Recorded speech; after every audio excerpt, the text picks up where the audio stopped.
Empurra o jogo, Bruno Silva pela direita para Giovanni Augusto, na lateral para Diogo Matheus, vai embora, faz o passe, toca a bola na frente pela direita, tentou girar e água, é pênalti! Penalidade máxima para o Guarani. Vai para a bola o time do Guarani para cobrança de pênalti. Diogo Matheus não sai da área, autorizado. Partiu, vai para a bola, pé direito, bateu, é gol! Gol! Gol!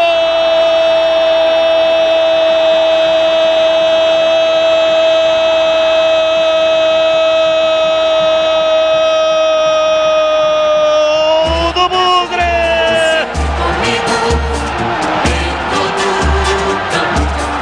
Na marca de 25 minutos, etapa final do jogo.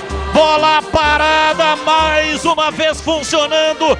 Cobrança de pênalti. Diogo Matheus não saiu da área. Partiu, bateu de perna direita, canto baixo direito do goleiro Igor Vinhas, que saltou do outro lado. Bola de um lado, goleiro de outro. A bola bateu no fundo do gol e fez chuar.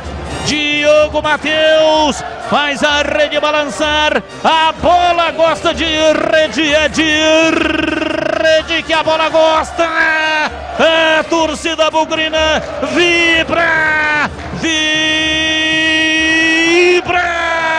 da pele até o osso.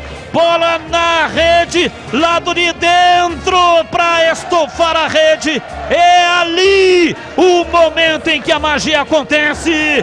O eixo vertiginoso da história. Movimentos que conduzem o time do Guarani para uma vitória no derby. O feito raro. 3 gols em sequência no grande clássico.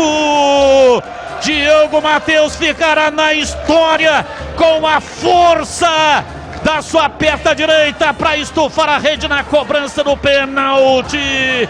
Diogo Matheus, Diogo Matheus, Diogo Matheus, Diogo Matheus, Diogo Matheus, Diogo Matheus, Diogo Matheus, Diogo Matheus, Diogo Matheus, camisa 13.